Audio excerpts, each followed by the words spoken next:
Yeah, so first, that's a very good question. First, I want to recognize that on no level are these claims that it has some extra placebo effect are credible. I mean, I hope that's not what you were suggesting.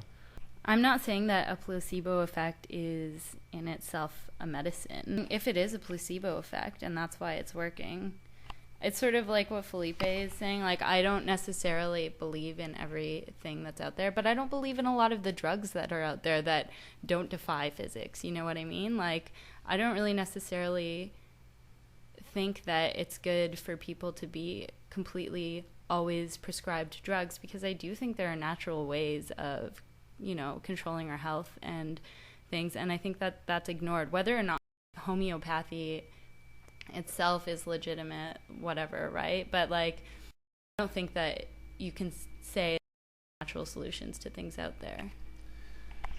Yeah, saying that there is no non-placebo effect to alternative medicine is quite distinct to saying that you should take prescription drugs at all time. There's a good point, I think you guys both brought it up, which was, is it moral knowing, let's accept that there's purely a placebo, which it evidently is.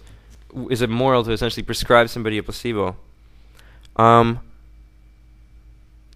problem is that it's very difficult to argue for it to be moral, because you have to make it free, first of all. As you'll notice that all of these placebos are very expensive. Homeopathic medicine, for example, is just pills with either inert powder or like just water. And yet it is like up to $60. Like inert sand with a little bit of water does not cost $60. Are you kidding me? It's not just about giving people a placebo effect. It's about milking it for all it's worth. Yeah, I have to agree. For it to be a money-making enterprise, I think it would be kind of cruel if they knew it was just a placebo, especially, and they do. Yeah. And I find a truly benign form of this would probably be some like old man in the park doing it for free, and having other people like doing Tai Chi in the park for free, and having other people join him. That's cool. And that's totally cool. Yeah. Because he's not charging anything, and he doesn't cost you anything but your time, which you're volunteering willfully. If you are claiming, I will cure you to a patient who is sick, willing to try anything, but give me money first. Mm-hmm. I mean, I don't think that's very moral. Eugene has a point. The problem is that when you recommend homeopathic medicine, you cannot become guilty of doing that. The onus is with the person who's using it then, because you're telling him, okay, if it works, go for it. But if it doesn't work, well, that's your problem. When you're a doctor, people are coming to you for professional advice, where you will have some inside knowledge where they don't have, and you're saying, okay, you decide. So that's where the problem lies. But I think like the whole way we got onto this, like I wasn't arguing for homeopathy or anything, because I think it's really like a personal choice, like what everybody said it, if you think it's going to work, you want to try it, whatever. And yes, I agree that money is an issue, but money is always a friggin' issue. So, but I think the way we got onto this was talking about, things being like research and testing for things. Like, I think that was what I was getting at before we so rashly decided to record this conversation. So I wasn't, I'm not arguing for or against homeopathy, because it's really none of my business. I think what happened was that, we were talking about advocating for the research to alternative medicines, and that just sparked up a really good debate on whether it was legitimate, and second of all, whether it was viable to do research into something considered illegitimate. I think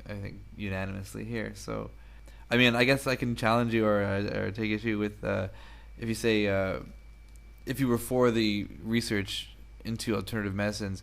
I mean, what I would like to take that to mean to say that there are other things that medicine isn't considering, and taking a purely scientific approach, of course, but like examining any possible way. I mean, just keeping an open mind, I think. But that's the idea of science. That's a good point, although I would challenge you to produce one medical discovery in recent times that was prompted not by the scientific method, but by placebo hunting, I guess, or just non-scientific trials. Do you still maintain that it should be researched at all, or? Oh, I totally think placebo drugs are just one aspect of a research method for something that's greater than the placebo. Like, I think that the reason why, I know that the reason why placebo drugs even have a place is because in the process of research, they're used as a way to possibly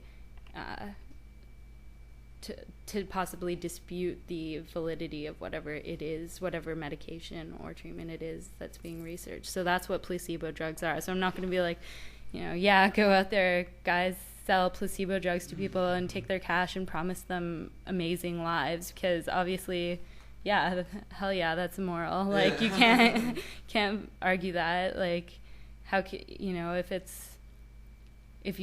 that just means you don't give a shit if anyone gets better or not. So I'm definitely not going to say, sell placebo drugs, No. Like, I think it is unanimous what we're saying here. And so.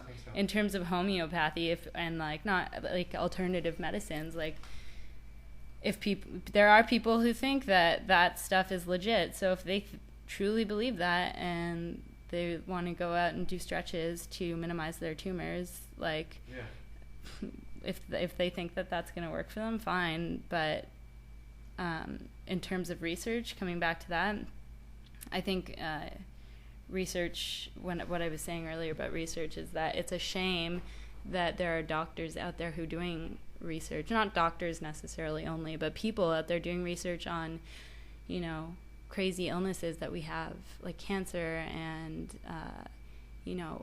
AIDS and things like that. There are people out there who do a lot of work on them and on these things and find not necessarily answers, but find theories and possible treatments that nobody backs up because of one thing or another. And often what it really does come down to is money, and that's what I think really pisses me off.